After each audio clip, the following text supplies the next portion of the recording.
Welcome everybody to another episode of the Lunch Table Podcast, and in this video I'm going to give you my review for Leave the World Behind, now streaming on Netflix.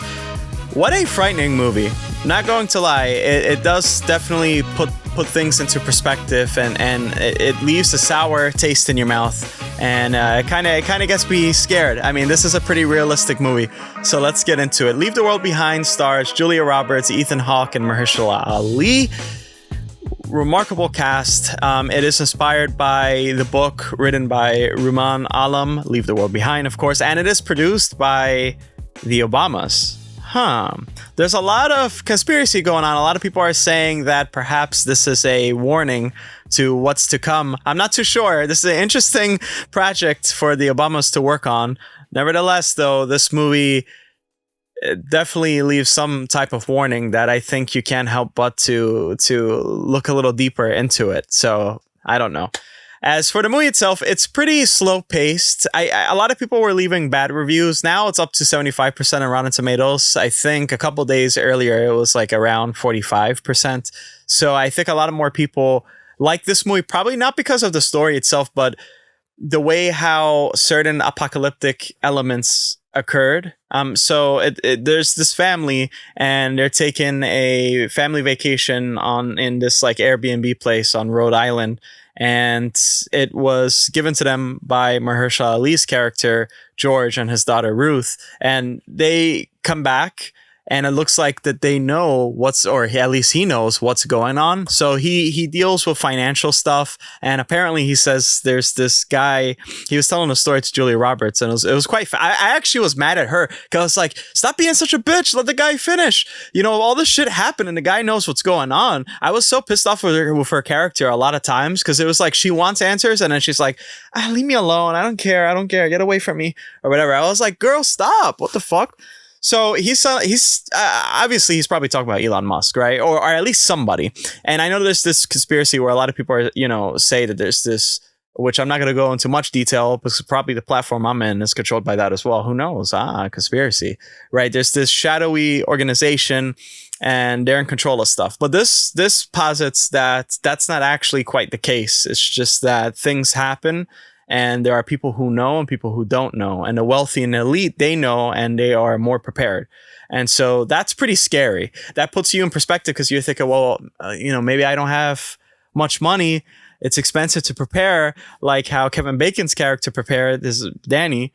So, and then what about my family? What about this? What about that? Time's running out. And we are so dependent on technology. And that's the thing that is attacked.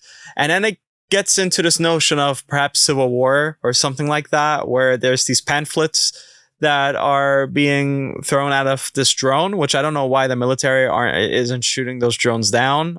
Probably, I don't know, because maybe they're the ones who's actually in control of them or something like that. And actually, in Arabic, it says, in the back of it, it says that they have like this huge bomb, and they have this army, they have incredible power, and they hacked the entire world, basically, or at least the country. And it said death to America, right? And then Kevin Bacon's character, he says that, well, there's another version of that in Korean. So maybe there's these allied forces things that's teaming up against the US. I kind of see that as realistic. I remember, now I'm going to go into like deep territory here, right? So I'm going to keep it real with you guys. I remember there was this interview with this Russian guy, and he talked about Perseus, right? And he basically talked about how to topple a government. And the way you do that is, you go over, you take over the culture in a way, turn people against each other. And it's really eerie because this is what we're seeing right now, that everyone's at each other's throats most of the time. I know online world is different from real world stuff. So, but for the most part, it's almost like this brainwashing, right? And we get a lot of brainwashing through media, perhaps literature, those pamphlets, the news, what else people are hearing, like hearsay. And, you get this paranoia.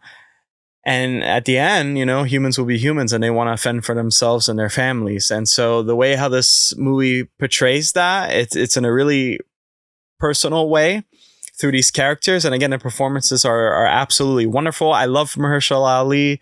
And I really thought he was a bad guy at first, but it just turns out he's just a guy trying to protect his daughter.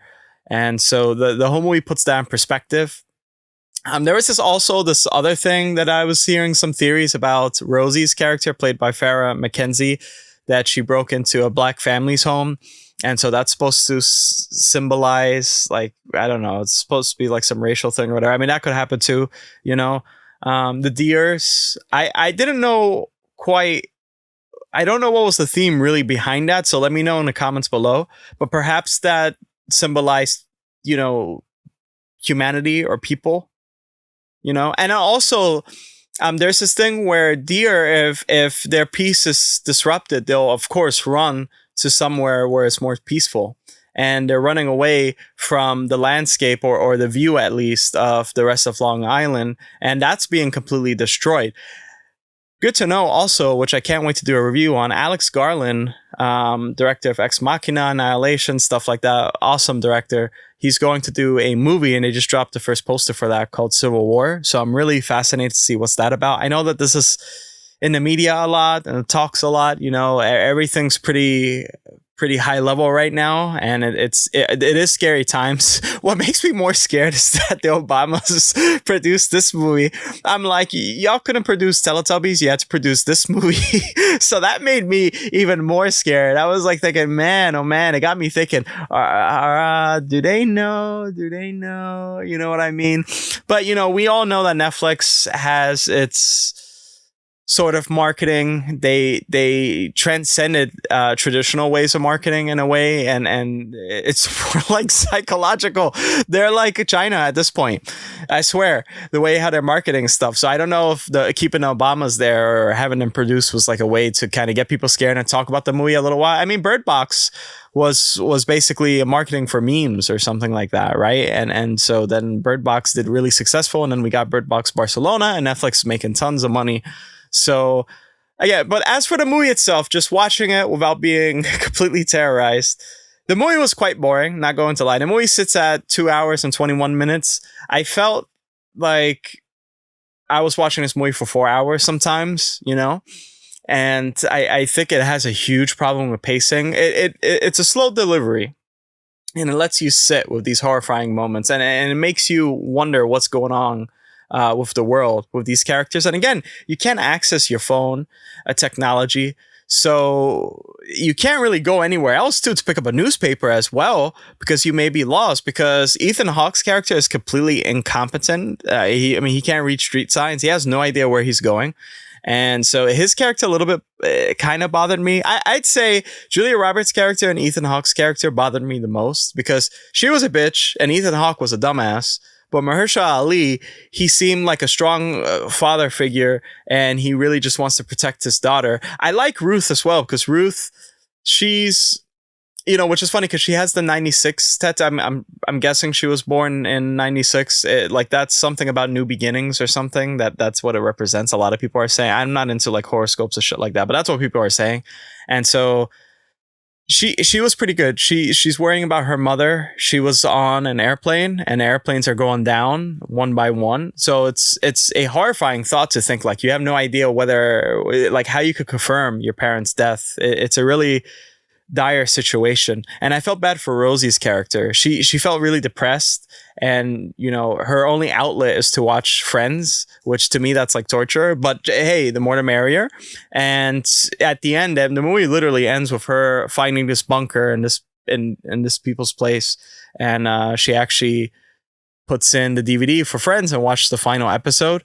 I guess for some reason, for me, I took that as like there's this kind of spark of hope, because she's a child and she's naive, and rather than facing what's going on out there where it seemed like there was nuclear explosions, or at least a huge explosion, she just wanted to pay attention, like ignorance is bliss in a way, right? So that reminds me of us today. A lot of people are unaware of what's going on in the world, or rather than pick on one side or the other, which I think you should stand strong in your beliefs, but people don't want to see the other person's point of view or perspective and say, well, okay, that's common sense. That makes sense, right? I understand where you're coming from. And so this is how I feel about it. Can we meet somewhere in the middle so we could move on? And so, yeah, all that said, this movie doesn't have much in dialogue, I'd say. Rather, the situation itself gets you thinking more. And there are a lot of quiet moments, and the movie's really long and sometimes boring, but it gets you really thinking about things. Now, does that warrant a high rating from me? I don't think so, because if I'm doing most of the playing the game in my head rather than seeing everything in the movie, then I don't think it really warrants like a high score for Leave the World Behind. So if I were to rate Leave the World Behind, I would rate it a good 7 out of 10.